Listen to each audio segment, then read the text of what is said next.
जी बिस्मिल्लाहिर्रहमानिर्रहीम। अस्सलामु अलैकुम।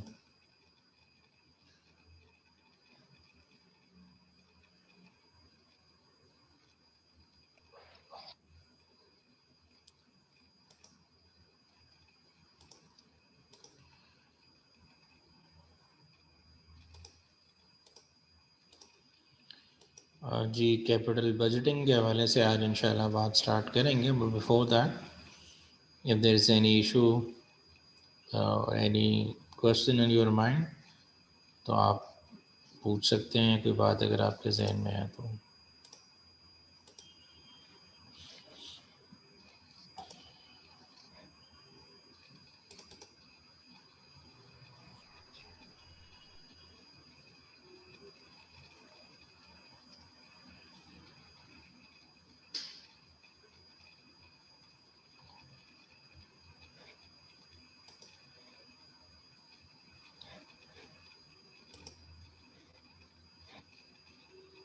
जी जहाँ ज़ेब आप सवाल पूछ लें। अस्सलाम वालेकुम सर। हेलो, अस्सलाम वालेकुम सर। आवाज़ आ रही है? जी आवाज़ आ रही है जी। वालेकुम अस्सलाम। अच्छा सर, इस ये कितने परसेंट है हमारे कोर्स में इसकी वेटेज, ये इन्वेस्ट इसकी जो ये टॉपिक शुरू किया आज, इन्वेस्टमेंट्स, कैपिटल इन्वेस्टमेंट्स की। अच्छा जनाब, ये तो बड़ा अच्छा सवाल है आपका। वैसे तो ये सिलेबस में लिखा हुआ है, अगर आप उधर से ही सर देख नहीं लें। पता। अच्छा, नहीं सर। सिलेबस ICMA की वेबसाइट पे अवेलेबल है मेरे ख्याल में। नहीं चलें सर, जो एक आप बताएंगे, जो आप कहेंगे दिन है, हम मानेंगे दिन है। आप कहेंगे रात है, हम कहेंगे रात है। आपने नहीं बस जिधर लेके जा रहे हैं, हम जा रहे हैं। मेरी मेरी बात सुन ले, रात तो इस टाइम है, आप यही रात है मान। तो सर मान रहे हैं। हाँ जी, मैं कोई रात को रात ही कहूँगा, दिन को दिन ही कहूँगा। मैंने कौन सा जी नहीं सर, नहीं। हम अब आपके पीछे है, जिधर आप ले जाएंगे हम चले जाएंगे। आगे अंजाम चलो, नहीं पता, लेकिन हम पीछे हैं, आपके साथ है। अल्लाह ताला खैर करे। ठीक है अल्लाह। सर। जी सर, ठीक है। जी मेरे दोस्त, ये सिलेबस के अंदर जो मेरा इसका। ख्याल है सर 15-20% है शायद। शायद एक मिनट में देखता हूँ। जी जनाब, इसका जो वेटेज डिफाइन हुआ है, इसके बाद जो हमने टॉपिंग करना है वो वर्किंग कैपिटल मैनेजमेंट का है। उसका वेटेज 15% डिफाइन हुआ है। जी सर। और जी। ठीक हो गया सर। अच्छा जी। जी इसका 20% वेटेज सिलेबस में डिफाइन हुआ है जी। जी सर, ठीक। ठीक है। Thank you sir. Thank you. Welcome जी।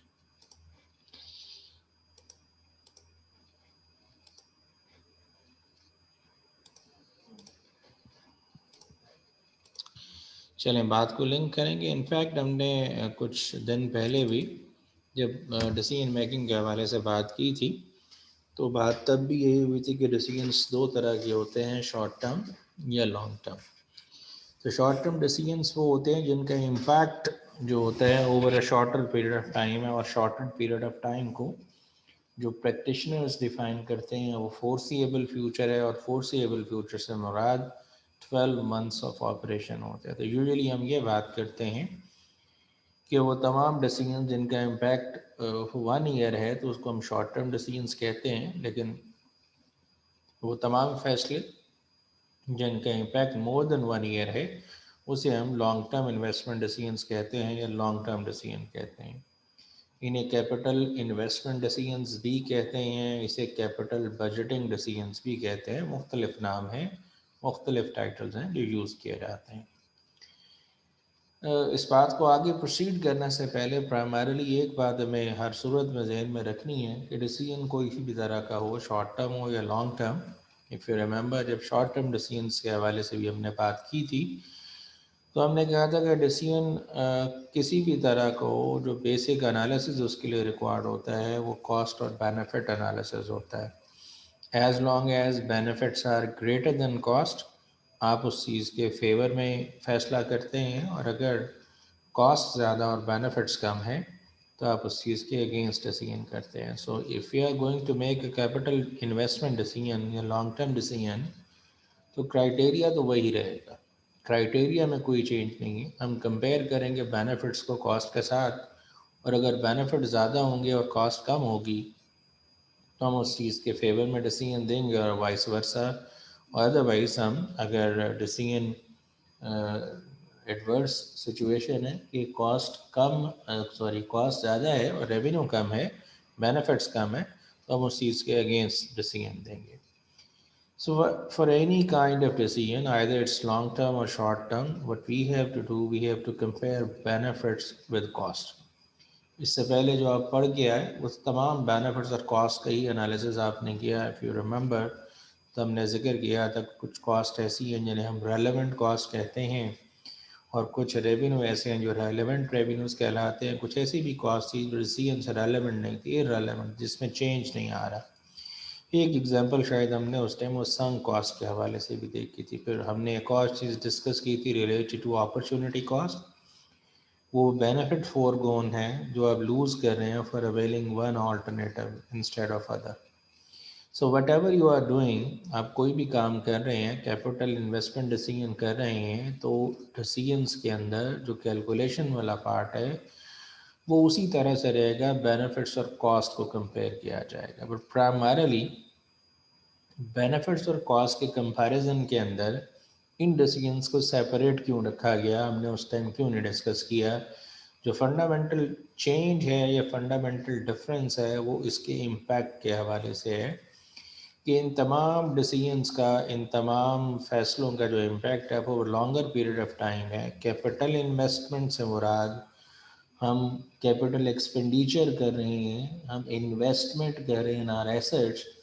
अगर लॉन्ग टर्म एसेट्स में, जिन्हें आप नॉन करंट के फिक्स एसेट्स कहते हैं, उसमें आज इन्वेस्टमेंट करेंगे तो उसका बेनिफिट आज ही नहीं मिलेगा। मीन करंट ईयर में ही सिर्फ बेनिफिट नहीं मिलेगा, बेनिफिट आने वाले सालों में भी मिलेगा, over the period of time मिलेगा बेनिफिट। पैसे तो आज लगा रहे हैं लेकिन उसके नतीजे में जो बेनिफिट्स मिलेंगे वो फ्यूचर में मिलेंगे। तो हमें ये डिसाइड करना है कि क्या ये काम हमें आज करना चाहिए या नहीं करना चाहिए। लाइक हम एक प्लांट लगाना चाहते हैं, एक गवर्नमेंट के हवाले से सोचें तो गवर्नमेंट कोई रोड कंस्ट्रक्ट करना चाहती है, कोई डैम बनाना चाहते हैं, वट जो भी काम करना चाहते हैं उस पर पैसे आज लगेंगे, लेकिन उससे बेनिफिट आज नहीं मिलेंगे बल्कि फ्यूचर में मिलेंगे। सो जो बेनिफिट मिलेंगे फ्यूचर में, उनकी वैल्यू जो फ्यूचर में पैसे मिल रहे हैं और जो आज हम पैसे लगा रहे हैं, इनकी वैल्यू सेम नहीं हो सकती। इसका कॉन्टेक्स्ट जो चेंज हो रहा है वो सिर्फ और सिर्फ इस पर्सपेक्टिव में चेंज हो रहा है कि जो बेनिफिट्स हमें फ्यूचर में मिलेंगे उनकी आज वैल्यू कितनी है। तो जो प्रिंसिपल इन्वॉल्व होगा इसके अंदर वो टाइम वैल्यू ऑफ मनी का है। वो क्या प्रिंसिपल है उस हवाले से भी बात करते हैं, और प्राइमरली कुछ मोटी मोटी बातें पहले कैपिटल इन्वेस्टमेंट डिसीजंस के हवाले से कुछ बैकग्राउंड बिल्ड कर लें, फिर हम उस टाइम वैल्यू ऑफ मनी वाले प्रिंसिपल को भी इसके अंदर लेके आते हैं।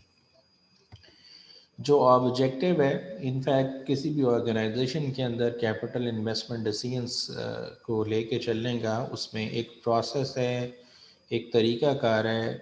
ऐसा नहीं होता कि ऑर्गेनाइजेशन के अंदर अगर हमने कोई इन्वेस्टमेंट करनी है जिसका impact longer period of time के अंदर होगा, इसका ये हरगिज़ मतलब नहीं होता कि कोई भी कह दे बिज़नेस के अंदर, बिज़नेस में से कोई भी divisional manager, any one of them, वो ये कह दे कि ये काम करना है तो उस काम को करने के बारे में मैनेजमेंट, जो टॉप मैनेजमेंट है, वो फौरी तौर पे यस कह दे और उसको उस काम को करने का फ़ैसला कर लिया जाए।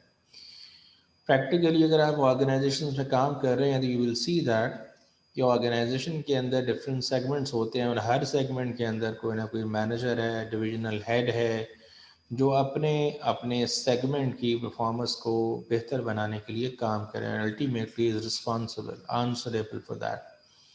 सो अगर प्रॉफिट्स को मैक्सिमाइज करना है उन्होंने, एक सेकंड मुझे दीजिए प्लीज़।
Ji sorry. अच्छा जी, तो मैं ये बात कर रहा हूँ कि ऑर्गेनाइजेशंस के अंदर जो डिफरेंट हेड्स ऑफ डिपार्टमेंट्स होते हैं या डिफरेंट सेगमेंट्स होते हैं, वो अपनी अपने प्रपोजल्स प्रेजेंट करते हैं कि ये काम करना चाहिए, इससे ऑर्गेनाइजेशन को ज़्यादा बेनिफिट होगा। या हर सेगमेंट मैनेजर जो है, डिवीजनल मैनेजर जो है, वो अपने सेगमेंट या डिवीजन की परफॉर्मेंस को मैक्सिमाइज़ करने के लिए मुख्तलिफ प्रपोजल्स प्रेजेंट करता है। अगर आप इसको स्टेट लेवल पर देखें तो गवर्नमेंट जो डिफरेंट मनसूबे बनाती है, उसको इम्प्लीमेंट करती है, तो उसको इम्प्लीमेंट करने के लिए अगेन कोई ना कोई प्रपोजल्स आती हैं, और प्रपोजल्स तमाम के तमाम जो हैं एज इट इज़ इम्प्लीमेंट नहीं करती जाती, उनको इवेलुएट किया जाता है। बिकॉज रिसोर्स अगर लिमिटेड हों और मल्टीपल प्रपोजल्स हों तो फिर प्रायोरिटाइज किया जाता है कि किसको पहले और किसको बाद में करना है। आप रिकॉल कर लें, हमने जब लिमिटिंग फैक्टर एनालिसिस किया डिसीजन मेकिंग के अंदर, तो तब भी प्रॉबेबली हमने इसी तरह की कोई बात की थी। अब गवर्नमेंट पर्सपेक्टिव में देखें तो जो लास्ट गवर्नमेंट हमारे यहाँ सर्व कर रही थी पाकिस्तान के अंदर, यूजुअली उन पर जो एतराज़ लगाया जाता था कि they used to spend money on roads and infrastructure all that. तो जो प्रेजेंट गवर्नमेंट इन पावर है, देवर ऑफ द व्यू के जो पैसे लगाना चाहिए वो शायद हेल्थ सेक्टर के अंदर, एजुकेशन सेक्टर में स्पेंड करने चाहिए। So what does it mean कि यकीनन डिफरेंट ऑप्शंस तो अवेलेबल थी कि ये काम भी किया जा सकता है और वो काम भी किया जा सकता है। सिमिलर यहाँ पे भी जो करंट गवर्नमेंट काम कर रही है, तो डिफरेंट प्रपोजल्स आते हैं। डिफरेंट जो प्रपोजल्स आते हैं, उन प्रपोजल्स को इवेल्युएट किया जाता है। उनको इवेल्युएट करने के बाद फिर रैंक किया जाता है या प्रायोरिटाइज किया जाता है। काम सारे ही अच्छे होंगे, लेकिन वो सारे कामों में से, अच्छे कामों में से भी कौन सा पहले नंबर पे हमने करना है, हमें वो चीज़ समझने की ज़रूरत है। सो यूजुअली ऑर्गेनाइजेशंस के अंदर जो कैपिटल बजट या जिसे हम कैपिटल इन्वेस्टमेंट कह रहे हैं, उसके लिए एक ऑथराइजेशन प्रोसेस जो यूजुअली आमतौर पे इदारों में ले किया गया होता है, उसमें सबसे पहले प्रपोजल्स रिसीव की जाती हैं। डिपार्टमेंट्स को कहा जाता है कि आप अपनी अपनी प्रपोजल्स सबमिट करें। डिफरेंट डिविजनल मैनेजर्स हैं, वो अपने अपने प्रपोजल दें कि ये काम किया जा सकता है, वो काम किया जा सकता है, जिससे इदारे को बेनिफिट होगा। वो जो प्रपोजल्स आती हैं उनको स्क्रीन करती है एक कैपिटल बजट कमेटी होगी, कैपिटल इन्वेस्टमेंट डिसीजंस को इवेलुएट करने वाली कमेटी होगी। वो जो प्रपोजल्स आई हैं, ज़रूरी नहीं है वो सारी प्रपोजल्स ठीक हों। Everyone is working in the organisation, वो तो अपने लिमिटेड नॉलेज के हिसाब से जो प्रपोजल दे रहा है उसके हिसाब से ये बेस्ट प्रपोजल है। But on the other side जो टॉप मैनेजमेंट है, उसकी कोई टीम बनी होगी, वो इवेलुएट करेगी क्या ये जो कैपिटल इन्वेस्टमेंट है ये वायबल भी है या नहीं। स्क्रीन किया जाएगा, शॉर्ट लिस्ट किया जाएगा उन तमाम ऑप्शंस को, ऑल्टरनेटिव्स को। थर्ड नंबर पे ऑफिसर्स जो हैं उस कैपिटल बजट कमेटी के जो मेंबर्स हैं, दे विल डिसाइड कौन सा ऐसा प्रोजेक्ट है which is worthy of funding, जिसमें पैसे लगाए जा सकते हैं। कौन सा ऐसा काम है जिसमें पैसे लगाए जा सकते हैं और कौन सा ऐसा काम है जिसमें पैसे नहीं लगाए जा सकते। सारे के सारे जैसे मैं कह रहा हूँ कि वायबल प्रोजेक्ट्स नहीं होंगे। मैंने अपने लिमिटेड नॉलेज से जो चीज़ प्रेजेंट की है, that might be suitable for the organisation in my viewpoint, but the top management तो जब इवेल्युएट करती है तो हो सकता है वो ये समझ रही हो कि ये जो प्रपोजल है ये हमारे किसी और जो प्रोजेक्ट है उसको इफ़ेक्ट करेगा नेगेटिवली। तो इट माइट बी पॉसिबल कि जो स्ट्रेटेजिक लेवल पे कमेटी बनी है उसको, उस प्रपोजल को वैसे ही शॉर्टलिस्ट ना करे, रूल आउट कर दे, उसके अलावा अदर ऑप्शंस देखी जाएंगी।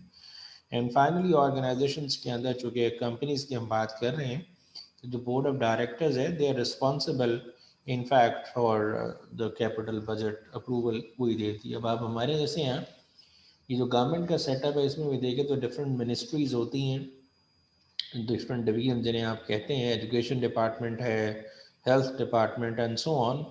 वो डिफरेंट तरह के प्रपोजल्स बनाते हैं और वो प्रपोजल्स एक लेवल पे स्क्रीन किए जाते हैं। उन स्क्रीन करने के बाद फाइनली वो फेडरल कैबिनेट जो होती है उसकी एक कमेटी है जो इनके लिए फंड्स एलोकेट करने की अप्रूवल देती है, यूजली जिसमें लोग जो शामिल होते हैं, जस्ट अ मिनट।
जी सॉरी।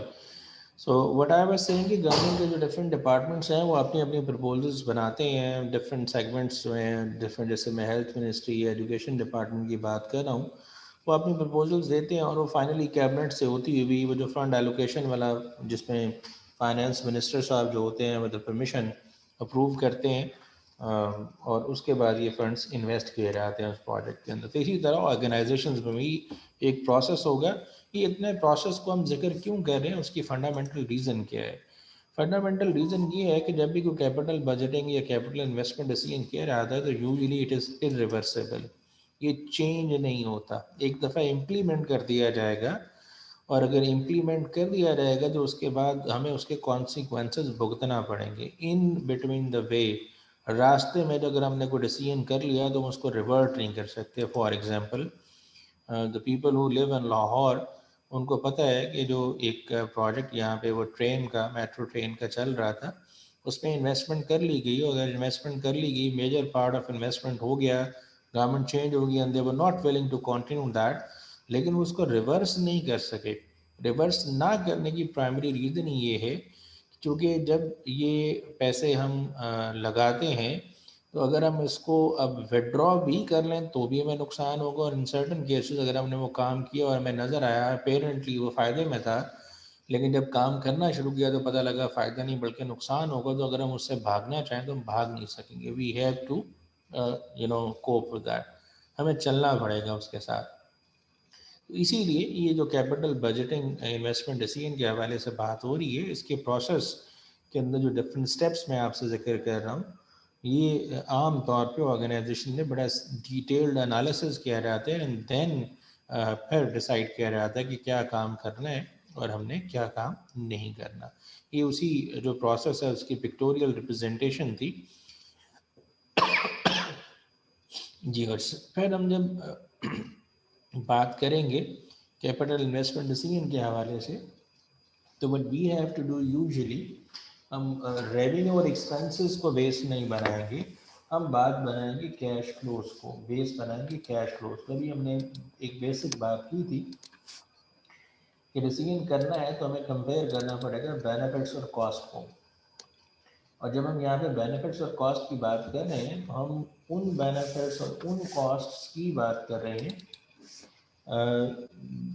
उन बेनिफिट्स और उन कॉस्ट्स की बात कर रहे हैं इनफैक्ट जिसके नतीजे में हमारा इन या आउटफ्लो होगा। अब अगर रिकॉल कर सके, जब हमने short term decision making analysis पर बात की थी तो हमने 2-3 तरह की जो कॉस्ट का जिक्र किया, उसके अंदर एक cost out of pocket cost थी, जो हमारी जेब से पैसे जा रहे हैं, जिसे हमने इंक्रीमेंटल कॉस्ट का भी कहा। फिर दूसरी अपॉर्चुनिटी कॉस्ट के हवाले से बात, तो प्राइमरीली हम यहाँ पे एक्सपेंसेस और रेवेन्यूज़ को फोकस करने की बजाय कैश फ्लोज के हवाले से बात करेंगे। इसका दूसरा साइड क्यों उसको फोकस कर रहे हैं, वो टाइम वैल्यू ऑफ मनी है, वो क्या है वो अभी हम जिक्र करते हैं। जी जाजेब, आपके जहन में कोई सवाल आ रहा है, आप पूछ सकते हैं। सर आवाज आ रही है?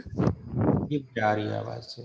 सर मैं पूछ रहा था मसलन ये काफी जो कम्प्लेक्स प्रोसेस है, मसलन डिटेल्ड इवैल्यूएशन होती है मसलन कोई भी डिसीजन करने से पहले, जी जी तो मसलन एक इम्पार्शियल मसलन मसलन एक इम्पार्शियल क्वेश्चन है कि जैसे पाकिस्तान की प्रेजेंट इकोनॉमिक सिचुएशन है, जी पिछली गवर्नमेंट जो कहती थी कि तकरीबन हम ऑलमोस्ट 6% पे ग्रो कर रहे थे, तो ये मसलन उस उनमें मसलन जी उनकी जी पॉलिसीज थी शायद जो भी थी मसलन के इंपोर्ट कर रहे थे या जो भी था मसलन ग्रो कर रहे थे, तो मसलन उसमें ये सारे जो हमारे गवर्नमेंट डिपार्टमेंट्स में इनमें कोई वैल्यूएशन नहीं है, सारे मसलन सो रहे हैं मसलन देखिए, होता इसमें ये है मेरे दोस्त, कि अचानक से मसलन 2% पे आ गई है ग्रोथ, मसलन अचानक से 5-2 पे आ गई है अब। जी चले कोई मस- नहीं, आप सियालकोट से हैं ना जाजेब साहब? जी जी जी, अब मैं ज़ाहिर बात है, आप जिस शहर से हैं तो आपने वहाँ से हमारे लिए एक तर्जुमान लाहौर में भेजी हुई है, तो हम जी कुछ जी नहीं कर सकते, वरना आप उनको कहेंगे। एनीवेज, मैं जो हर बात बताना चाहता हूँ वो ये है कि जब हम पॉलिटिकल सिनेरियो से ज़रा हट के प्रैक्टिकली सर मैं सोचें। इम्पार्शियल कह रहा हूँ, इम्पार्शियल इकोनॉमिक व्यू मैं में वही कह रहा हूँ, बताने बस लगा इसमें हूँ। कोई पॉलिटिक्स नहीं है होता सर। ये है, होता ये है कि अगर आप इसको, अब मैं रिसर्च के व्यू पॉइंट से आपको बता देता हूँ। प्राइमरीली ऑर्गेनाइजेशन में भी अगर हम बात कर रहे हैं ना, तो ऑर्गेनाइजेशन में जिनका पैसा है उन्हें शेयर होल्डर कहा जाता है। अगर मेरा जी सर। बात समझ आ रही तो जवाब देते जाइएगा। जी सर। तो वो शेयर होल्डर्स हैं, लेकिन कंपनी के अफेयर्स को शेयर होल्डर्स रन नहीं कर रहे। M I right? Ji sir. Company को अफेयर्स को जो रन करने वाली टीम है वो शेयर होल्डर्स के बिहाफ पे कुछ नुमाइंदे हैं जो कि इलेक्ट चाहे शेयर होल्डर्स नहीं किए हैं, लेकिन उन्हें जी सर। डायरेक्टर्स कहा जाता है। Collectively they are called as board of director. ये बात समझ आती है जी? जी सर। जी अच्छा, सर। अब इसके पीछे एक बेसिक एक प्रॉब्लम या एक थ्योरी है जिसे हम टेक्निकल टर्म्स में एजेंसी थ्योरी कहते हैं। जी सर। एजेंट और प्रिंसिपल का रिलेशनशिप होता है इन दो लोगों के दरमियान, यानी जो शेयर होल्डर्स हैं वो बेसिकली असल में मालिक हैं, जी और सर। जो ये डायरेक्टर्स हैं their agent of their those shareholders. Owners. ये उनके बिहाफ पे काम कर रहे हैं, बिजनेस को रन कर रहे हैं, मैनेज कर रहे हैं। इनकी प्राइमरी जिम्मेदारी तो ये है, ये काम ऐसे करें कि जो कि best interest of share holders में हो। ठीक है जी? जी सर। जिससे शेयर होल्डर की वेल्थ मैक्सिमाइज हो।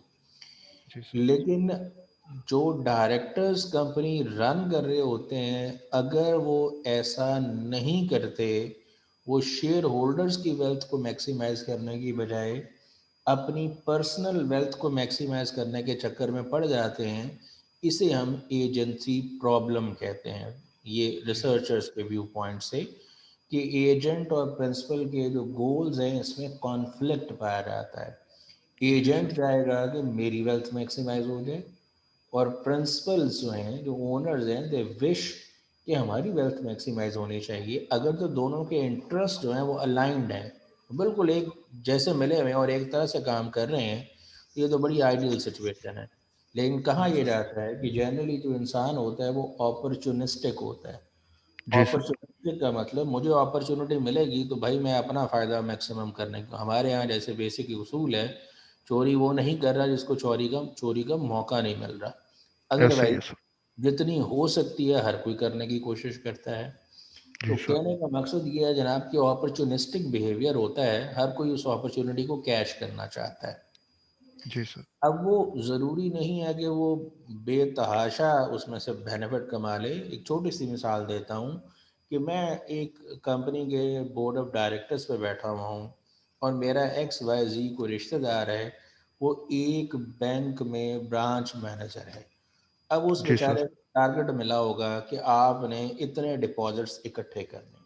ठीक है? जी सर। जी सर। मैं जिस कंपनी का डायरेक्टर हूँ, उन्होंने मुझे कहा यार आप अपनी कंपनी के डिपॉजिट हमारे पास क्यों नहीं रखते, हमारे पास रखें।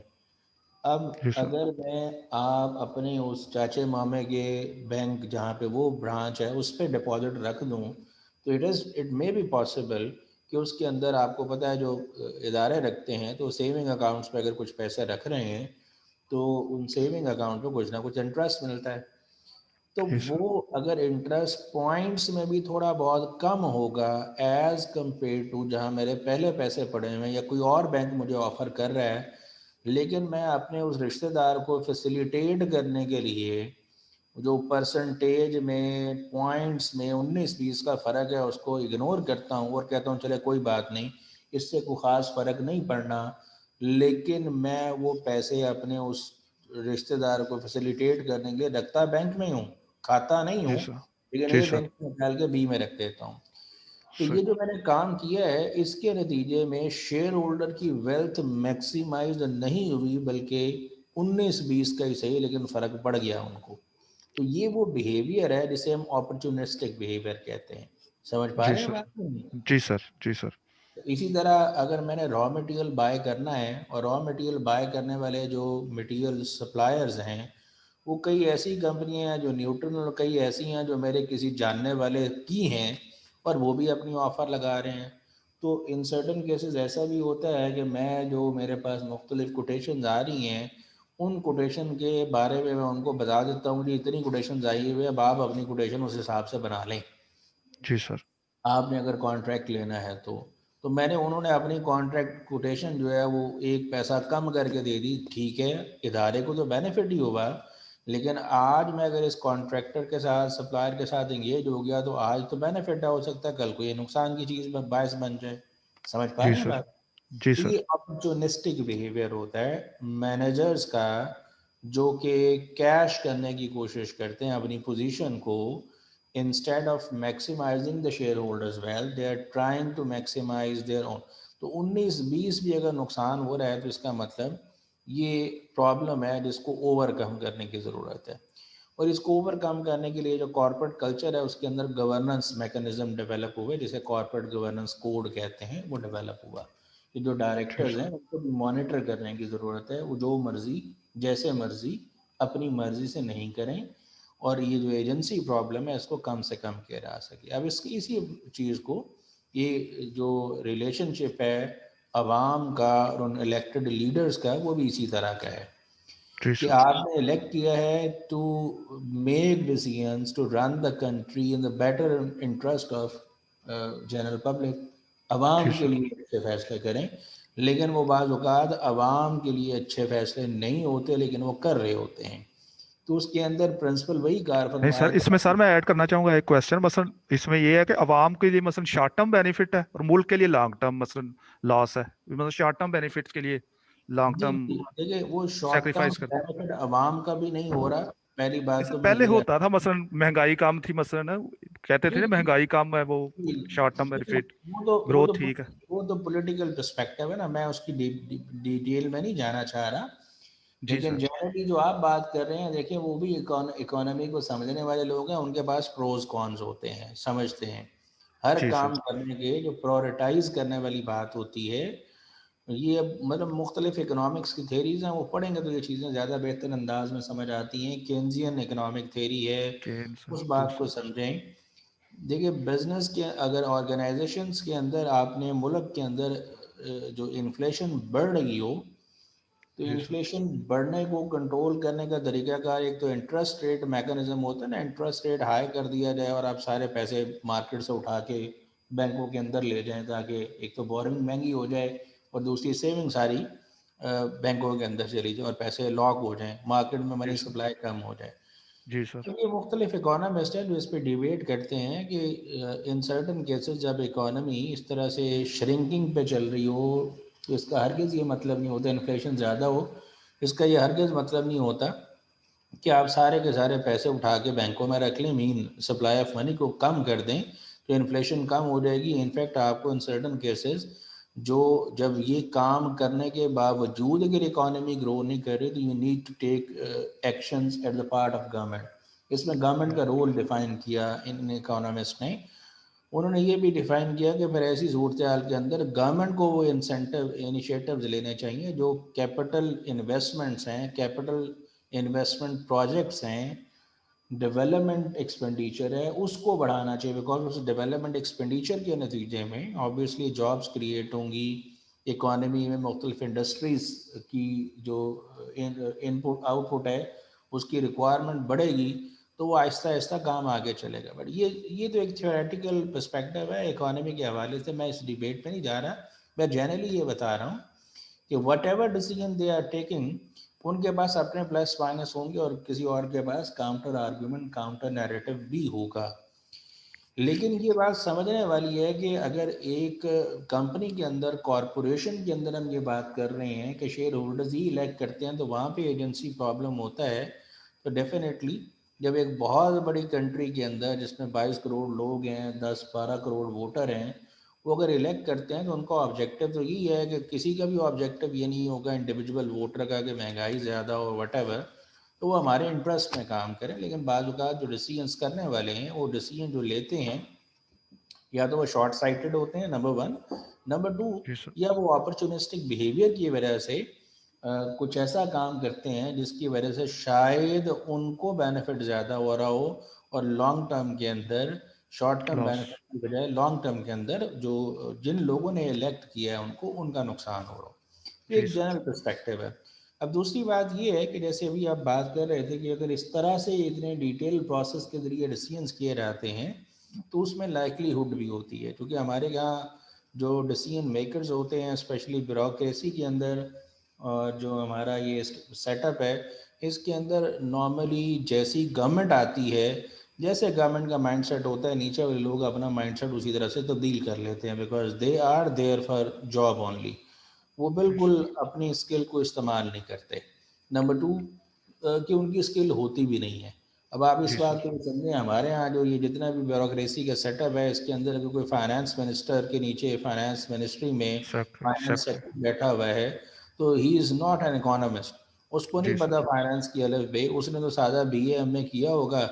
वो सादा सही BA सर। MA करने के बाद उसने मुकाबले का इम्तिहान पास किया है, और वो इम्तिहान पास करके उसके बाद वो जहाँ पे उस कुर्सी पे बैठ गया है, वो मुख्तलिफ पोस्ट मुख्तलिफ डिपार्टमेंट में शिफ्ट होती रहती हैं। अब करंट गवर्नमेंट के अंदर, या प्रीवियसली भी देखा हुआ आपने, तो हमारे यहाँ जो सेक्रेटरी वेक्ट्री लगते हैं, इनफैक्ट तो वो ही उसी मिनिस्ट्री के हेड होते हैं, वो प्रोविंशियल हो या फेडरल हो, तो वो तो जी फ्रीक्वेंट सर। चेंज होते हैं। ए बंदे का ट्रांसफ़र B जगह पे और B का A जगह पे कर दे, जितनी देर में जाके वो A बंदा A वाली इंडस्ट्री को समझता है जिसका उसको इंचार्ज लगाया गया, उतनी देर में उसका ट्रांसफ़र हो जाता है। जी सर।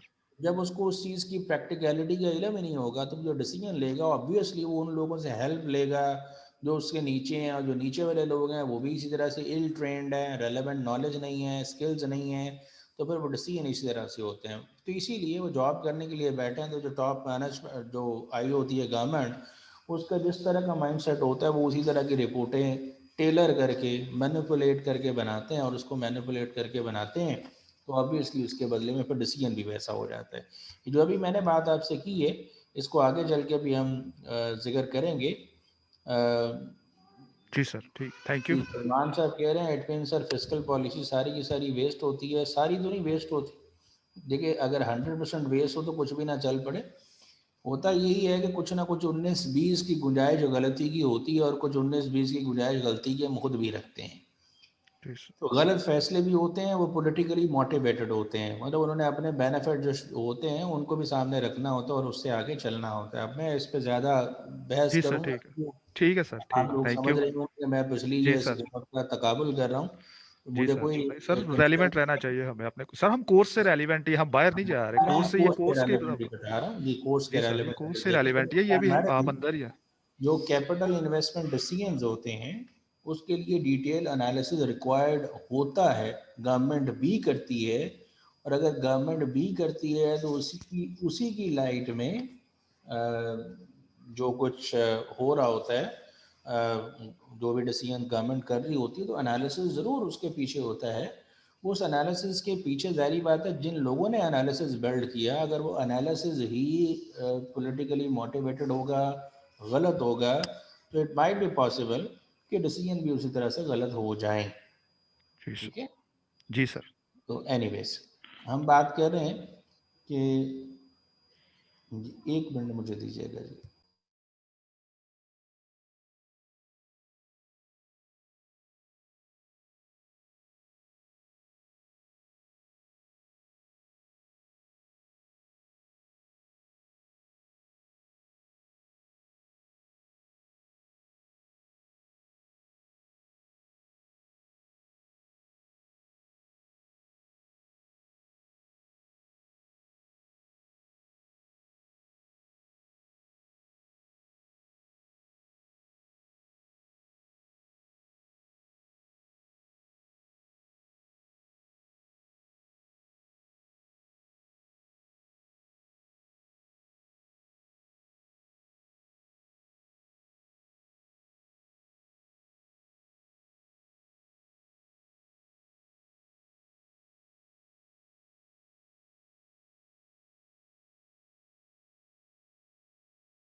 जी सॉरी।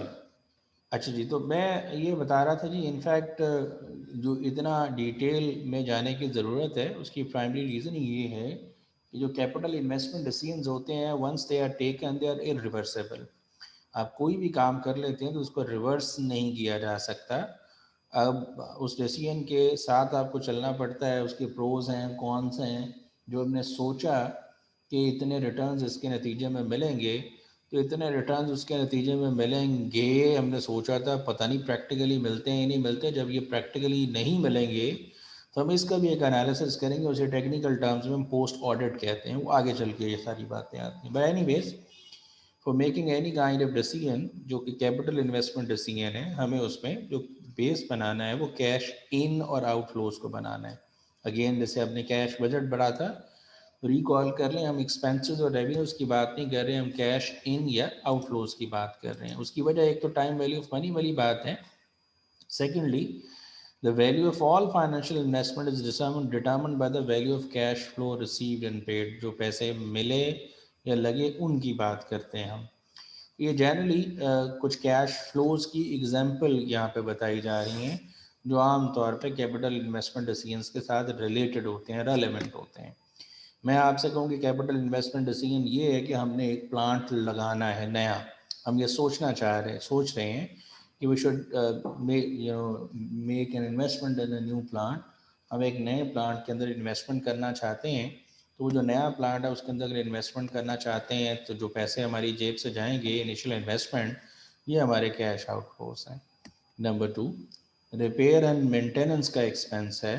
अगर वो प्लांट लगा लिया उसको चलाना पड़ेगा तो चलाएंगे तो डेफिनेटली उसके बदले में हमारी रिपेयर एंड मेंटेनेंस का एक्सपेंस होगा, आउटफ्लो होगा। ये आउटफ्लोज की मिसालें हैं। नंबर 3, कुछ ये सारी नहीं है, एग्जॉस्टिव लिस्ट नहीं है, there are certain examples just for the sake of understanding. अगर हम चलाते रहते हैं उस प्रोजेक्ट को जिसमें जो प्लांट हमने लगाया, अगर बिजनेस ऑलरेडी चल रहा था, हम कोई और काम भी कर रहे थे, अब एडिशनली एक और प्लांट लगाया, तो ऑपरेटिंग कॉस्ट जो है वो भी बढ़ जाएगी हमारी। अगर आप समझें तो मटेरियल कॉस्ट बढ़ जाएगी। पहले जिस प्लांट पे हम जो भी चीज़ें प्रोड्यूस कर रहे थे, अब हम कोई और चीज़ें प्रोड्यूस करने लगे हैं, तो मटेरियल कॉस्ट और लगेगी, लेबर कॉस्ट लगेगी, ओवरहेड्स की कॉस्ट लगेगी, फिर उनको एडमिनिस्ट्रेशन करने के लिए हमें टीम एंगेज करना पड़ेगी, वो कॉस्ट भी लगेगी। इसी तरह से अगर आप इक्विपमेंट इंस्टॉल करते हैं, जो भी प्लांट आपने लगाया, तो उस प्लांट को रेगुलर इंटरवल्स के बाद ओवरहॉल करवाना पड़ेगा, मेजर रिपेयर को कहते हैं टेक्निकली, तो पैसे उसके बदले में भी जाएंगे। They are just examples. अगर बात करें इनफ्लोज की, तो अगर फॉर एग्जांपल आपने कोई पुराना प्लांट बेच के नया प्लांट लगाया है, तो पुराने प्लांट को बेचने के बदले में पैसे भी मिलेंगे, वो आपका इनफ्लो होगा। आपने जो प्लांट लगाया है उसको आपने चलाना है, तो प्लांट के अंदर से पैसे तो नहीं निकलने, लेकिन प्लांट से जो प्रोडक्शन होगी उस प्रोडक्शन को सेल किया जाएगा कस्टमर्स को, और कस्टमर से उसके बदले में जो पैसे मिलेंगे वो cash receive from customers inflow हमारा काउंट होगा। अगर आपकी कुछ सेविंग हो जाती है, ये वो अपॉर्चुनिटी कॉस्ट से रेलेवेंट बात है, अगर आपकी सेविंग हो जाती है, कोई जो प्लांट आप अगर याद करें तो हमने एक वो रिटेन रिप्लेस इक्विपमेंट वाला क्वेश्चन किया था, जिसके अंदर हमने देखा था कि अगर कोई नया प्लांट लगा लेते हैं तो जो ऑपरेटिंग कॉस्ट आपकी पहले लग रही थी उसके मुकाबले में अब कम हो जाती है, तो वो सेविंग है, वो भी आपके इनफ्लो के तौर पे काउंट होती है। अगर आप ये प्लांट की लाइफ जब ख़त्म होगी तो इसको आप सेल ऑफ कर देंगे, तो उसके बदले में भी कुछ ना कुछ पैसे मिलेंगे। इसे हम सॉल्वेज वैल्यू कहते हैं, salvage value of equipment, residual value भी जिसे कहते हैं। दे आर सर्टन एग्जाम, ये कुछ मिसालें हैं, ये सिर्फ और सिर्फ समझाने के लिए, ये एग्जॉस्टिव लिस्ट नहीं है, हम ये नहीं कह सकते ये सिर्फ और सिर्फ यही चीज़ है। अब्दुल सबूर साहब कह रहे हैं why sale of old equipment is included in the inflows of new capital budgeting equipment. अगर हम रिप्लेसमेंट का डिसीजन करें ना अब्दुल सबूर साहब, हम ये जनरली एग्जांपल्स लिखी हुई हैं, फ़र्ज़ कर लें हमें नया प्लांट लगाना है by replacing the old plant, तो अगर ओल्ड प्लांट रिप्लेस करेंगे उससे पैसे आएंगे, और जो नया प्लांट लेंगे उस पर पैसे जाएंगे, वो इनिशियल इन्वेस्टमेंट जो है वो आउटफ्लो होगा, और अगर पिछले प्लांट को सेल करके कुछ पैसे आ जाएंगे तो वो इनफ्लो होगा। लेकिन ये ज़रूरी नहीं है, ये एग्जांपल्स मैं बता रहा हूँ।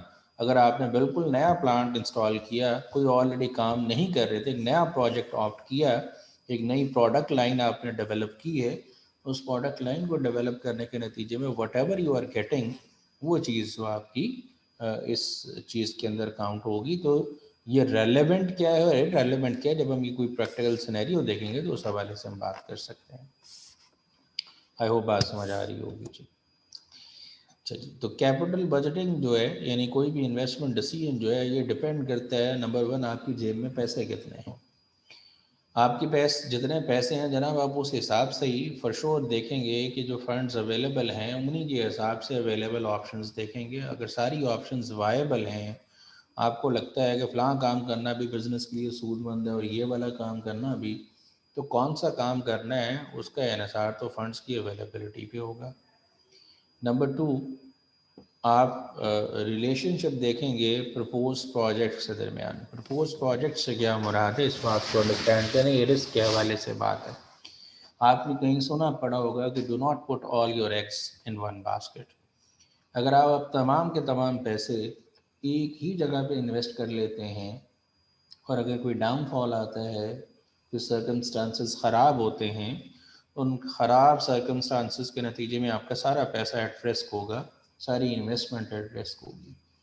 तो इट्स बेटर कि आप जब इन्वेस्टमेंट करें तो सारे के सारे पैसे एक जगह पे इन्वेस्ट नहीं करें बल्कि मल्टीपल जगहों पे इन्वेस्ट करें। ए जगह पे, बी जगह पे, सी जगह पे, ए कंपनी में, बी कंपनी में, सी कंपनी में। इट माइट बी पॉसिबल कि आपका ए कंपनी जो है उससे जो रिटर्न जो है वो कम हो रहे हों सीजनल वेरिएशन की वजह से, या वो बिज़नेस स्लम्प में जा रहा हो, डाउनवर्ड जा रहा हो, लेकिन दूसरा जो बिज़नेस है वो पॉजिटिव ग्रोथ आपको शो कर रहा हो। अगर वो पॉजिटिव ग्रोथ शो कर रहा होगा तो you may invest your money in that particular business. इसी तरह जब आप प्रोजेक्ट लगाते हैं, अगर आप पहले जिस तरह का प्रोजेक्ट लगाया हुआ है उसी तरह का एक और प्रोजेक्ट ऐडअप कर देते हैं, उसी तरह का प्रोजेक्ट ऐडअप करने में अगर वो बिजनेस स्लम्प पे जाता है तो इसका मतलब आपके सारे पैसे रिस्क पे लगे हुए हैं, स्टेक में लगे हुए हैं। अगर आप लाहौर या पंजाब वाली साइड से बिलोंग करते हैं मोस्ट ऑफ यू, तो लाहौर के अंदर से एक ब्रांड इमर्ज हुआ था इन द पास जो कि फूड आइटम्स से रेलेवेंट है, बेकरी ब्रांड था गोरमे के नाम से। So they started firstly with the bakery and then grow करते करते उन्होंने बेवरेजेस बनाना शुरू कर दी। बेवरेजेस के अलावा जो भी स्वीट्स हैं वो बनाना शुरू कर दी, मिनरल वाटर बनाना शुरू कर दी एंड ऑल दैट। रेस्टोरेंट है उनका। तो ये सारी की सारी जो इंडस्ट्री है ये फूड सेक्टर से relevant. So if there is a regulation, any kind of regulation made by the government, तो जिसमें उनके इस बिज़नेस को नुकसान होता है, तो इसका मतलब उनका सारा पैसा रिस्क पे लगा हुआ है, स्टेक पे लगा हुआ है। तो इट्स बेटर कि वो अपने बिज़नेस को डाइवर्सिफाई करें। तो वो जो डाइवर्सिफिकेशन करते हैं उसका मतलब अब सिमिलर काइंड ऑफ बिजनेस में इन्वेस्टमेंट करने की बजाय किसी बिल्कुल दूसरी डायरेक्शन में इन्वेस्टमेंट करें, then you may be in in a safe zone. तो अब आप इस ऑर्गेनाइजेशन को देखें तो इस ऑर्गेनाइजेशन ने इन्वेस्ट करना शुरू किया फूड आइटम्स के अंदर, देन ये फूड आइटम्स से निकले तो प्रॉपर्टी के अंदर इन्वेस्ट करना शुरू कर दिया। ये लाहौर के अंदर फर्निश्ड होम्स बना के भी सेल करते हैं। दे वर हैविंग अ फार्मेसी, उन्होंने एक फार्मेसी भी बना ली, फार्मेसी के अंदर इन्वेस्टमेंट कर दी।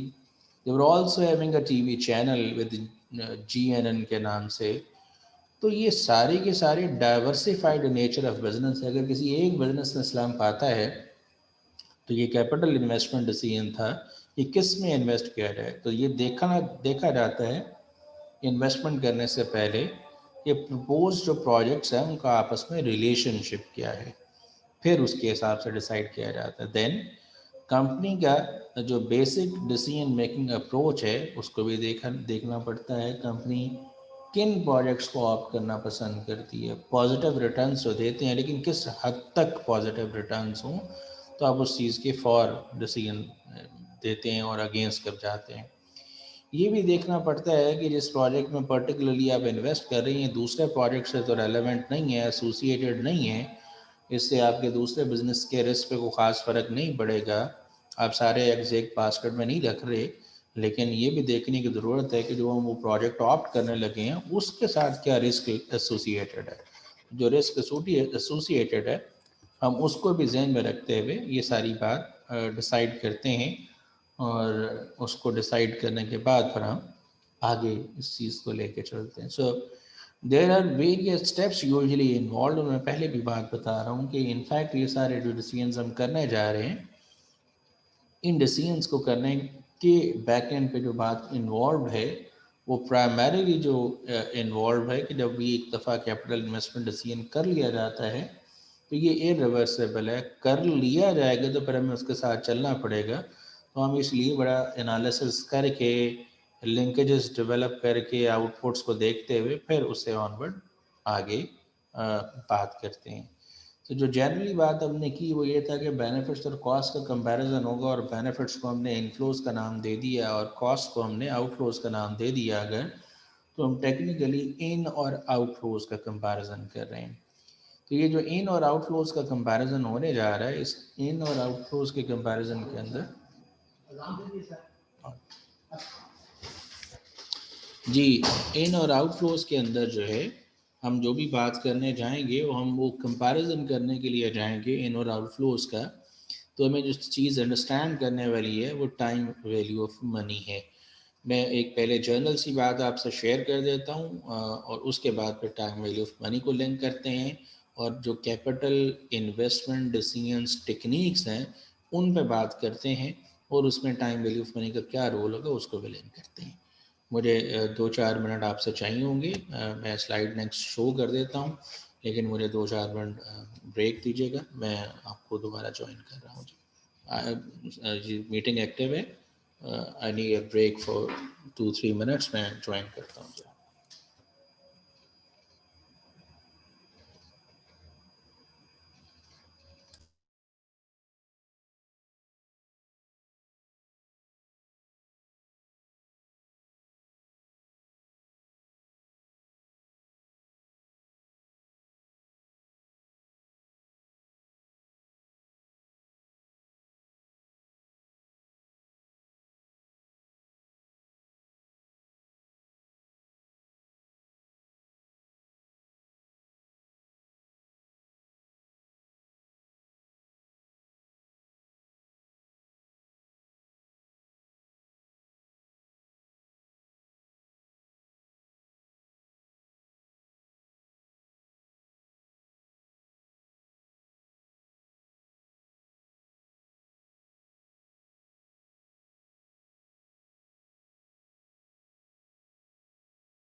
जी सॉरी।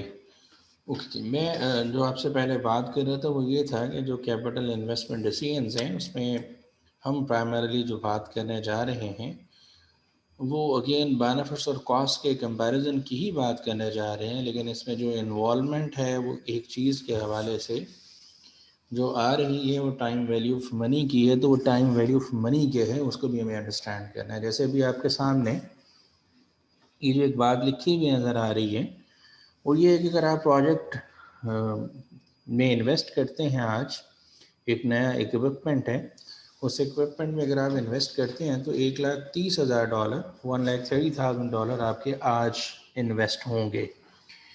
और इस प्रोजेक्ट की जो एस्टिमेटेड यूज़फुल लाइफ है वो 10 ईयर्स है। और इस इक्विपमेंट की लाइफ ख़त्म होने के बाद you will not be able to recover anything. Salvage value या रेजिडुअल वैल्यू ज़ीरो है। अब ये प्लांट या equipment whatever you are going to install, अगर आप इसको इंस्टॉल कर लेते हैं तो इसके अंदर से पैसे तो नहीं निकलेंगे। इनफैक्ट आप इससे जो भी प्रोडक्शन करेंगे उसके नतीजे में कुछ कॉस्ट लगेगी, और अगर उस प्रोडक्शन को सेल करेंगे तो कुछ रेवेन्यू मिलेगा। तो जो इनफ्लो मिलेगा कस्टमर से इस सारा काम करने के नतीजे में पर ईयर एनुअल लिखा हुआ है वो $200,000 है। और जो आउटफ्लो होगा आपका उसको चलाने के लिए ऑपरेटिंग कॉस्ट जिसे कह रहे हैं 176,000 है, तो नेट एनुअल जो कैश फ्लो है वो 24,000 का होगा। तो जो 24,000 का आपका कैश फ्लो होगा, जो समझने वाली बात है वो ये है कि ये सारे पैसे आपको आज नहीं मिल रहे। 24,000, ये 24,000 आपको हर साल बाद मिल रहे हैं, यानी पहला साल एंड होगा तो एंड प्रोडक्ट जो है वो 24,000 है। फिर उसके बाद 1 साल के बाद 24,000 मिलेगा, दूसरे साल के बाद, तीसरे साल के बाद, सो ऑन। तो अगर आप ये बात समझें कि जो पैसा आज आपके पास मौजूद है, ₹1, ₹100, वो कल जो ₹100 मिलेगा, क्या ये दोनों अमाउंट्स की वर्थ एक जितनी है या एक जितनी वर्थ नहीं है? इस हवाले से आपका क्या ख्याल है? पहले आप इस चीज़ के हवाले से बताएं। So whatever you are going to receive today, जो आप आज रिसीव कर रहे हैं पैसा, और जो पैसा फ्यूचर में मिलेगा, क्या दोनों की वैल्यू सेम है या सेम नहीं है? सर सेम नहीं है। सेम ना होने की क्या वजह है?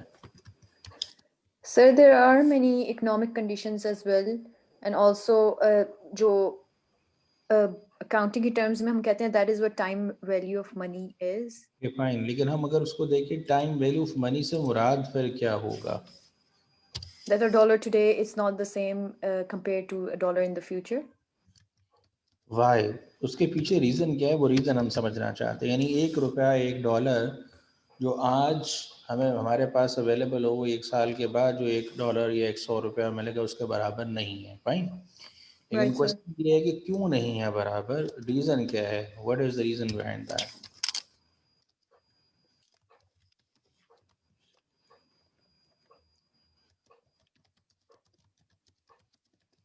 जी जहांजेब साहब आप बताइएगा, आपने हैंड रेस किया। सर रीजन ये इन्फ्लेशन है सर। मसलन अगर पैसे हमारे पास अगर आज 1000 है तो हम जी वो 1000 बैंक में इन्वेस्ट कर दे तो 10% अगर इंटरेस्ट रेट है तो आफ्टर 1 ईयर वो 1100 हो जाएगा। ये अच्छा, तो मसलन इंटरेस्ट आप रेट जो इन्फ्लेशन कह रहे हैं या इंटरेस्ट कह रहे हैं, कोई एक बात बताएं। सर इंटरेस्ट वही 10% हम रिसीव करेंगे। वो रेट ऑफ रिटर्न सर एक ही चीज़ है मसलन नहीं, जो है डिस्काउंट रेट इंटरेस्ट ये तीन सारी चीज़ सेम नहीं है। हो एक सेकंड। आप, मैं सवाल ये पूछ रहा हूँ कि $100 आज मिले या 1 साल के बाद मिले, ₹1 आज मिले या 1 साल के बाद मिले, इनकी वर्थ बराबर नहीं है, आप लोग ये कह रहे हैं। फाइन, एग्री जी सर करके। वर्थ बराबर नहीं है जी, सर। बराबर नहीं है। सवाल ये है कि वो वर्थ बराबर बराबर क्यों नहीं है?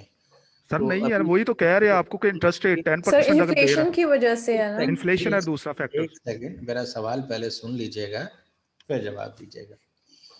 जो अभी तक मुझे रिस्पॉन्सेज आए हैं, ये एक तो वर्बल और कुछ लोगों ने ये टाइप करके लिखा। उन्होंने कहा जी चूँकि परचेजिंग पावर से इमलीट इन्फ्लेशन फैक्टर है, आज ₹100 की जितनी चीज़ मिलती है हो सकता है साल के बाद ₹100 की वो चीज़ उतनी ना मिले, कम ही मिलती है आम तौर पे, जनरली नहीं है। फाइन, आप इन्फ्लेशन को अगर बेस बना रहे हैं, परचेजिंग पावर को बेस बना रहे हैं, आप पाकिस्तान के पर्सपेक्टिव से निकल जाएं। देखिए हमारे यहाँ चूँकि inflation over the period of time बढ़ती ही है, सच कम ज़रा बड़ा मुश्किल ही होता है कि हमें कोई कम हुई हो इन्फ्लेशन।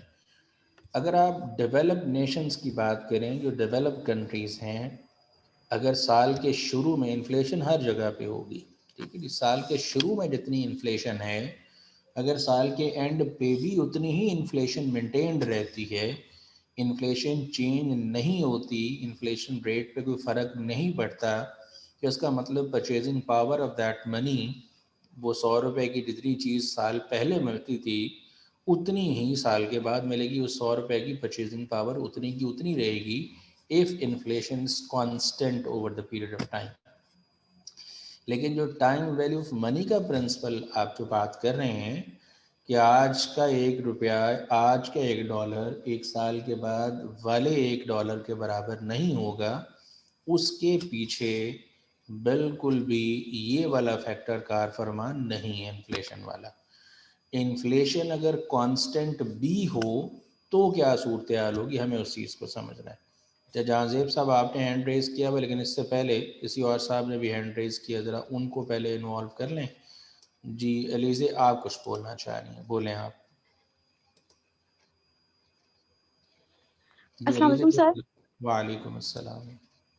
सर ये तो चीज अनसर्टेनिटी भी तो है ना, कि हमें तो नहीं पता कि अगर हम अभी मतलब हमें पैसे वो मिलेंगे भी कि नहीं मिलेंगे। हालांकि वो प्रॉमिस करते हैं मगर जरूरी तो नहीं है कि मतलब हमें वो मिलेंगी, रिस्क तो इन्वॉल्व है ना। मुझे रिफ्रेम कर लेने देगा। मैं ये बात कर रहा हूँ कि 100 रुपया आज मिल गया है और 100 रुपया 100% श्योर है कि साल के बाद मिलेगा, ठीक है। तो what is better for you to take money right now, या 1 साल के बाद जो मेरी कमिटमेंट है हर सूरत में लगे, गारंटी है, तो आप वो 1 साल के बाद लेंगे? सर अभी ही लेंगे ना, क्योंकि हम अभी के बेनिफिट को ज्यादा प्रेफर करते हैं ना, कि मतलब हमें साल बाद तो मतलब जस्ट अ हम मिनट, इस चीज को जस्ट सर।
जी सॉरी।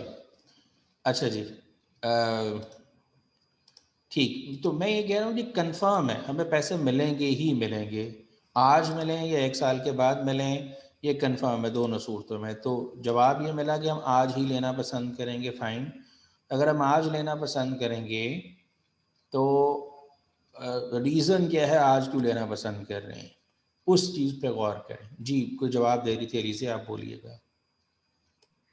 सर मैं ये कह रही थी कि मतलब अगर हम जो प्रेजेंट के जो है बेनिफिट्स उसको ज्यादा करेंगे ना प्रेफर, कि हमें फ्यूचर में मिले वही बेनिफिट, तो मैं ये बात कह रही थी।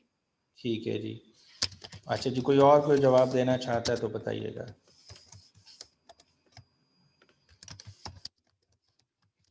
Anyone else? जी सर, मैं ये जी कह रहा था राजेश साहब, कुछ नए लोग भी बात करना चाह सर। रहे हैं, इससे पहले उनको मौका दे लें, कर ज़रा लें। नॉलेज शेयरिंग हो जाएगी और इसके बाद फिर बात करते हैं आपसे भी। मारूर आप बोलें। अस्सलाम वालेकुम सर। जी वालेकुम अस्सलाम। Sir time value of money में ये है कि अगर हमें अभी पैसे मिलते हैं तो वो वर्थ मोर हैं देन के जो हमें फ्यूचर में मिले। ठीक है जी। मसलन अगर हमारे पास 100 डॉलर्स हैं, ठीक है, तो अगर हम उन्हें इन्वेस्ट करते हैं और उस पे हमारा 5% इंटरेस्ट लगता है, तो हमें ईयर पे उस 105 डॉलर्स मिलेंगे। विद ठीक इंटरेस्ट। तो मतलब हम उस पैसे पे हम लोग अर्न कर सकते हैं। अगर हमें अभी पैसे मिले तो हम उस पैसे पे अर्न कर सकते हैं, एज कम्पेयर टू कि हमें ठीक जो है, फ्यूचर पे पैसे मिले तो हमें उससे कोई फायदा नहीं होगा। ठीक है, हम उससे कुछ अर्न कर सकते हैं, फाइन, ठीक है जी। इसका मतलब अगर हमें आज पैसे नहीं मिलेंगे तो we will not be able to earn that.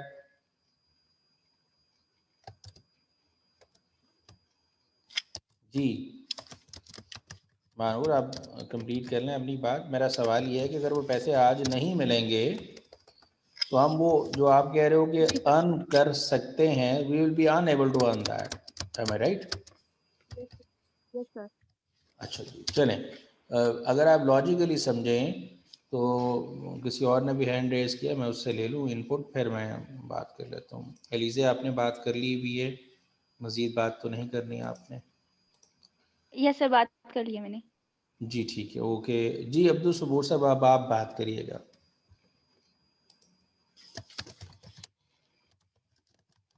जी अस्सलाम वालेकुम सर। वालेकुम अस्सलाम। अच्छा, मैं ये कह रहा था कि अपॉर्चुनिटी कॉस्ट भी तो होती है, इसको भी जी हमें कंसिडर शाबाश। करना चाहिए ना सर इसमें। देखिए, अभी जो लास्ट में बात की गई मानूर की जानिब से, जो आप भी बात कर रहे हैं, फैक्टर वही है। ये बात समझने की कोशिश करें कि जो पैसे हमें आज मिलेंगे उसका प्राइमरी एडवांटेज सिर्फ एक ही है। वो क्या?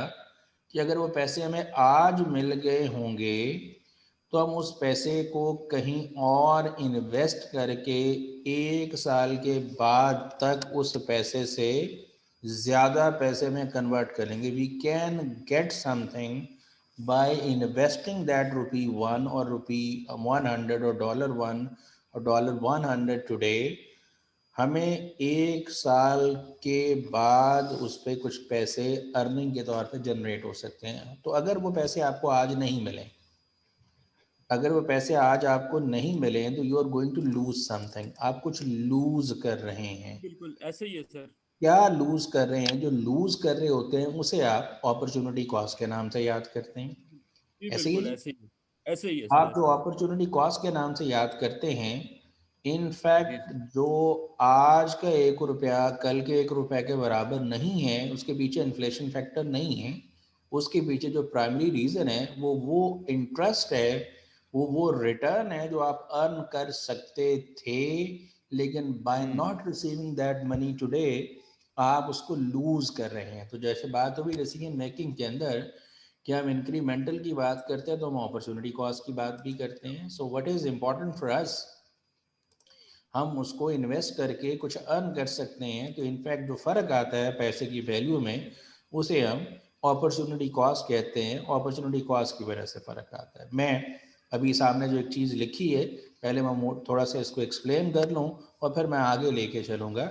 ये जो सारे मेथड डेवलप हुए, ये सारे मेथड लॉजिकल है, इलॉजिकल कोई नहीं होगा। लेकिन चीज़ें जो कि इवॉल्व होती हैं, एवोल्यूशन के प्रोसेस से गुजरती हैं, इवॉल्व होते होते बेहतर से बेहतरीन तरीकों की तरफ गए। जनरली हमने बात की कि कैपिटल इन्वेस्टमेंट डिसीजन करना चाहते हैं तो बेनिफिट्स और कॉस्ट का कंपैरिजन करेंगे, फाइन। तो जब आप बेनिफिट्स और कॉस्ट का कंपैरिजन करते हैं तो सादा सा तरीकाकार तो आपके पास प्रॉफिटेबिलिटी होता है। अकाउंटिंग रेट ऑफ रिटर्न का मतलब अकाउंटिंग प्रॉफिट जो निकलता है उस प्रोजेक्ट से, उसको आप इन्वेस्टमेंट ऑफ द प्रोजेक्ट से डिवाइड करें।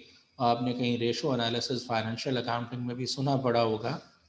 ये प्रॉफिट परसेंटेज अगर आप निकालना चाहते हैं, रिटर्न ऑन इन्वेस्टमेंट निकालना चाहते हैं, तो आप क्या करेंगे, जितना आपके पास पैसा मौजूद है, जितना पैसा आपने इन्वेस्ट किया है और उसके बदले में जितना आपको रिटर्न मिल रहा है, प्रॉफिट मिल रहा है, आप उसको परसेंटेज में कन्वर्ट कर रहे हैं तो उसे अकाउंटिंग रेट ऑफ रिटर्न कहते हैं। ये एक तरीका कार है। ये कैसे होगा ये भी हम करेंगे, मैं जनरली एक बात बता रहा हूँ। दूसरा तरीकाकार ये है कि हमारे लगाए हुए पैसे हमें कितने अरसे में वापस मिल जाएंगे। Pay back period, how much time it will take to get back our money. हमने 10,000 रुपया लगाया, तो 10,000 रुपया जितने अरसे में बिजनेस के अंदर से प्रॉफिट्स की सूरत में वो पैसे हमें वापस मिलेंगे, इसका मतलब असल प्रॉफिट या असल रिटर्न तो उसके बाद शुरू होगा। तो जितना जल्दी हमारा लगाया हुआ पैसा हमारे पास वापस आ जाता है उतना वो बेहतर होगा, पे बैक पीरियड भी। लेकिन इन दोनों चीज़ों के अंदर हम एक बात जो इग्नोर कर रहे थे वो ये थी कि जो पैसे आपको मिलेंगे वो आज नहीं मिलेंगे बल्कि वो फ्यूचर में मिलेंगे। तो अगर फ्यूचर में मिलेंगे तो आपको जो चीज़ कंसिडर करने की ज़रूरत है अगले मेथड्स को समझने के लिए, वो टाइम वैल्यू ऑफ मनी है। मैंने स्लाइड्स आप लोगों से शेयर की थी, मैं उनमें से मोटी मोटी बातें आपसे डिस्कस करता हूँ। कुछ चूँकि आप लोग कुछ पहले भी पढ़ा होगा, अगर आप लोग बैचलर्स या मास्टर्स करके आए हैं तो you might be aware of this, but anyways जो वैल्यू ऑफ मनी है उसके दरमियान फ़र्क जो है वो क्यों आ रहा है, ये सामने आपको लिखा नज़र आ रहा है कि हम रिसीव करें अगर ₹1 today, it's worth more than ₹1 in the future. और ये किस वजह से है? Due to the opportunity cost. वो अपॉर्चुनिटी कॉस्ट क्या है, यही बात हम बार बार कर रहे थे। ये वो इंटरेस्ट है जो हम अर्न कर सकते हैं। The opportunity cost of receiving ₹1 in the future is the interest we could have earned if we have received the ₹1 today। अगर आज मिल जाता, हम उसको इन्वेस्ट करते और इन्वेस्ट करके कुछ उस पर रिटर्न अर्न कर सकते। सो अगर हमें आज नहीं मिलेगा तो हम लूज कर रहे हैं वो रिटर्न, इसे हम इंटरेस्ट के नाम से जानते हैं। इसका मतलब ये होगा कि अगर हम वो अपॉर्चुनिटी कॉस्ट को मेजर कर लें तो आज का ₹1 कल के कितने पैसों के बराबर होगा, हम उसकी वैल्यू भी निकाल सकते हैं। और कल का ₹1 आज उसकी कितनी वर्थ बनेगी वो भी हम निकाल सकते हैं। मेरी बात अगर समझ पा रहे हैं, यानी जो आज का पैसा है ये कल कितने के बराबर होगा, या कल का पैसा आज कितने के बराबर होगा, उसको निकालने के लिए अगर हमें वो अपॉर्चुनिटी कॉस्ट मिल जाए, वो इंटरेस्ट मिल जाए, तो जो आज का पैसा है उसमें वो इंटरेस्ट ऐड कर दे तो हमें फ्यूचर की वर्थ मिल जाएगी। और अगर फ्यूचर की वर्थ हमें पता है और अपॉर्चुनिटी कॉस्ट का इंटरेस्ट का हमें पता लग जाए, तो उस फ्यूचर वर्थ के अंदर वो इंटरेस्ट अगर एक्सक्लूड कर दें तो आज उस पैसे की कितनी वर्थ है हम उस तक पहुँच सकते हैं। तो जो बात लिखी हुई है कि आज के ₹1 को अगर हम वो मेजर कर लें अपॉर्चुनिटी कॉस्ट, तो हम क्या कर सकते हैं, हम आज के ₹1 को फ्यूचर वैल्यू के अंदर ट्रांसलेट कर सकते हैं। इसे टेक्निकल या मैथमेटिक्स ऑफ फाइनेंस की टर्म्स में कंपाउंडिंग का नाम दिया जाता है। कंपाउंड कर सकते हैं, फ्यूचर वैल्यू निकाल सकते हैं। तो आज के पैसे को फ्यूचर में कन्वर्ट किया जा सकता है अगर हमें अपॉर्चुनिटी कॉस्ट का पता हो, या हमें अपॉर्चुनिटी कॉस्ट का पता हो तो फ्यूचर में जो हमें ₹1 $1 मिलना है आज उसकी कितनी वर्थ होगी वो भी हम फाइंड आउट कर सकते हैं। इसे फाइनेंस की टर्म्स में डिस्काउंटिंग का नाम दिया जाता है या प्रेजेंट वैल्यू का नाम दिया जाता है। आई होप बात समझ आ रही होगी।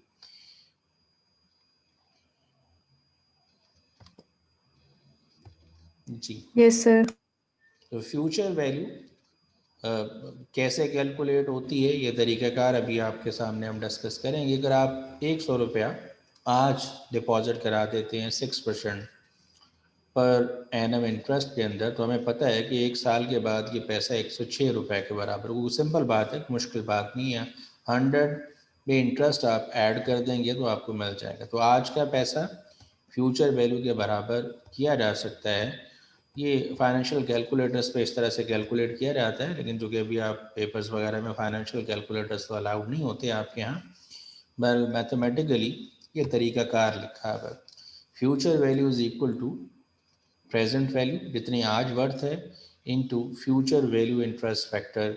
ये FVIF stands for future value interest factor. I stands for, जो सबस्क्रिप्ट में लिखा हुआ है, I stands for I rate of interest, यानी whatever rate of interest वो, और N stands for number of periods, जितने पीरियड्स के लिए। अभी हमारी एग्जाम्पल में 1 साल के लिए है। एक तरीक़ाकार ये तो यह है, या तो टेबल से इस्तेमाल करनी है। टेबल क्या है, वो मैंने आपको भेजे हुए, मैं वो टेबल भी खोल के दिखाता हूँ। दूसरा तरीक़ाकार ये है, ये जो मैथमेटिकली हमने लिखा, वो लिखा है हमने future value is equal to present value into 1 + I raise to power n।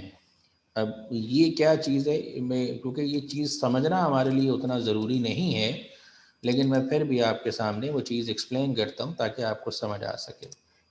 देखें, हम बात कर रहे हैं कि फ्यूचर वैल्यू जो हमने कैलकुलेट करनी है वो इनफैक्ट बराबर होगी प्रेजेंट वैल्यू प्लस इंटरेस्ट, आई इंटरेस्ट। जहाँ समझना है वहाँ पर रोक लीजिएगा जी। तो इसका मतलब ये है कि future value is equal to, जो बराबर होगी वो प्रेजेंट वैल्यू के, अब इंटरेस्ट कैसे कैलकुलेट किया जाएगा वो हम इसमें ऐड कर लेते हैं। इंटरेस्ट कैलकुलेट किया जाएगा present value multiplied by I mean rate of interest. अगर समझ पा रहे हो बात आप, तो अगर आप समझ रहे हैं तो इसका मतलब ये है ये future value is equal to, अब अगर आप इक्वेशन की दूसरी साइड देख रहे हैं तो प्रेजेंट वैल्यू दोनों में कॉमन है, तो हम प्रेजेंट वैल्यू कॉमन ले लेते हैं और पहले वाली प्रेजेंट वैल्यू की जगह 1 बचेगा प्लस दूसरे वाला जो इक्वेशन है उसमें से भी प्रेजेंट वैल्यू कॉमन हो गया हुआ है पी वी इंटू आई, तो इसमें से क्या बचेगा 1 प्लस आई। अब अगर आपका नंबर ऑफ पीरियड 1 है तो आपको 1 टाइम इंटरेस्ट मिलेगा, अगर 2 है तो 2 टाइम इंटरेस्ट मिलेगा, 3 है तो 3 टाइम मिलेगा। इसीलिए इसकी जो पावर है वो n लिख दी जाती है। ये मैं पावर के लिए कैप का साइन डाल देता हूँ ताकि आपको पता लगे पावर n मीन्स जितने भी नंबर ऑफ पीरियड्स होगा। जी ये बात समझ आई है या नहीं समझ आई बात?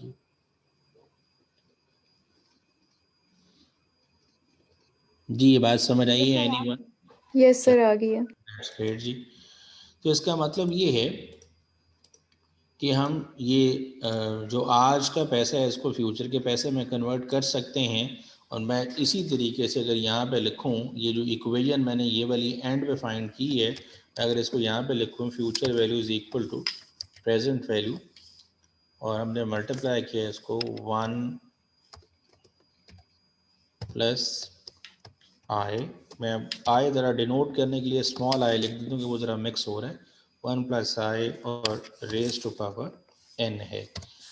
अगर इससे मैं प्रेजेंट वैल्यू निकालना चाहूँ तो मैं प्रेजेंट वैल्यू भी निकाल सकता हूँ। अगर मुझे प्रेजेंट वैल्यू फाइंड करनी है तो फ्यूचर वैल्यू को डिवाइड, वो मल्टीप्लाई हो रहा है तो अब डिवाइड हो जाएगा 1 plus I raise to power n। I hope समझ आ रही है बात। Is equal to present value, यानी इक्वेशन की दूसरी तरफ प्रेजेंट वैल्यू बच गया है। मैं इसको रीअरेंज कर दूं अगर, तो प्रेजेंट वैल्यू इक्वल्स टू जी present value equals to future value divided by 1 plus I. तो अगर मैं इसको ऐसे लिख दूं future value into 1 divided by 1 plus I raise to power n, ये लिखा जा सकता है या नहीं लिखा जा सकता जी? यस सर लिखा जा सकता है। तो ऐसे भी लिखा जा सकता है फिर future value into 1 plus I raise to power minus n। अब ये मैथमेटिकल तरीकाकार है, तो यानी जो इक्वेशन पहले ये वाली बनी है उसी की मदद से हमने ये प्रेजेंट वैल्यू भी निकाल सकते हैं और फ्यूचर वैल्यू भी निकाल सकते हैं। ये बात समझ आ रही है अगर तो जी? यस सर समझ आ गई। जी that's great. So we are going back आपको जी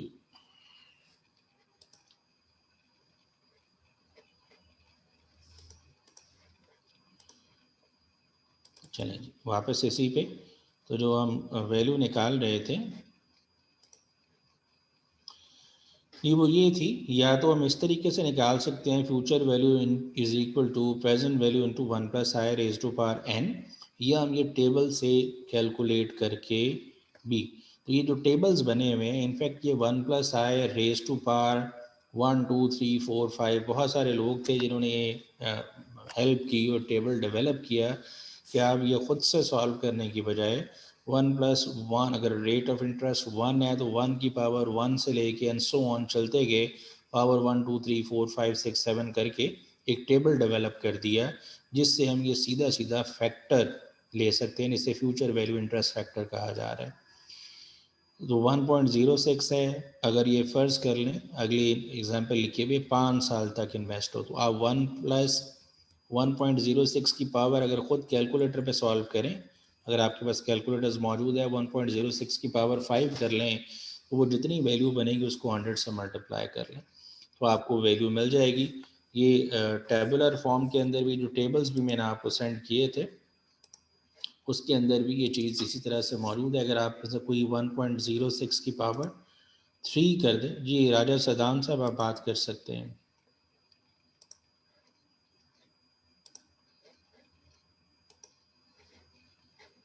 राजा सदाम साहब आपका माइक म्यूट है। जी राजा सदाम साहब करें बात। अस्सलाम वालेकुम सर। जी वालेकुम अस्सलाम। हेलो जी वालेकुम अस्सलाम। अच्छा बोलिए सर, ये जनाब। टेबल्स अलाउड हों? जी टेबल्स अलाउड होते हैं। पहले जो फिजिकल एग्ज़ाम होता है ना आपका, उसके अंदर तो टेबल खुद से प्रोवाइड किया जाता है, पेपर के अंदर प्रिंटेड ही होता है। ठीक है। किसी ज़माने में ठीक। पूरे टेबल दिए जाते थे, लेकिन अब ये होता है कि जो रेलेवेंट एक्सट्रैक्ट होता है ना टेबल का, वो वहाँ पे प्रोवाइड कर दिया जाता है। बट एनीवेज मैंने आपको समझाने के लिए बता दिया कि आप खुद ये फार्मूला कैलकुलेटर पे भी सॉल्व कर सकते हैं और अदरवाइज टेबल से हेल्प ले सकते हैं। टेबल्स रिटर्न एग्ज़ाम के अंदर देवर अलाउड, वो खुद से उतना एक्सट्रैक्ट जो है टेबल का, वो प्रिंटेड फॉर्मेट में टेबल पेपर के अंदर ही लिखा होता था। चलें, अब स्क्रीन नज़र आ रही है, ये टेबल नज़र आ रहा है। ये देखिए जी, future value of interest factor for the $1 compounded at k rate of interest, ये लिखा हुआ है FVIF। अगर स्क्रीन में थोड़ी सी बड़ी कर दें, फ्यूचर वैल्यू इंटरेस्ट फैक्टर के कॉमा एन लिखा हुआ है 1 प्लस के यहाँ पे आई के तौर पे यूज़ हुआ है पावर n। हमारे पास जो रेट चल रहा था वो 6% था और 6% पे 5 सालों का ये एक तरफ इंटरेस्ट रेट चल रहे हैं और एक तरफ पीरियड्स चल रहे हैं। तो ये पीरियड जो है वो 5 साल है। हम 5 साल की रॉ में 6% के कॉलम में देखें तो 1.33 बनता है। तो ये 1.33 है। आप इस 1.33 को ही यूज़ करेंगे। वहाँ पे जो खुद से कैलकुलेटर से भी सॉल्व किया है तो वो भी यही बना था 1.33, और उसके हिसाब से हमने इस चीज़ को कंटिन्यू किया था।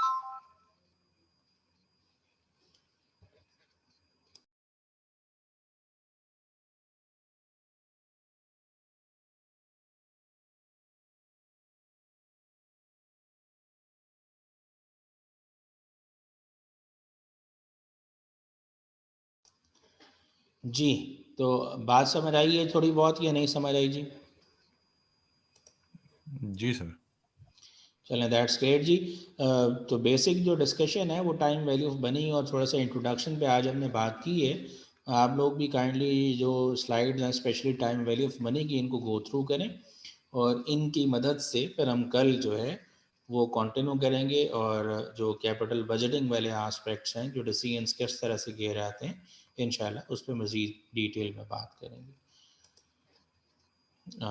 If there's any question related to today's discussion तो आप पूछ लें, अदरवाइज हम कंक्लूड करते हैं। बाकी बात इंशाल्लाह विल डू इट टुमारो।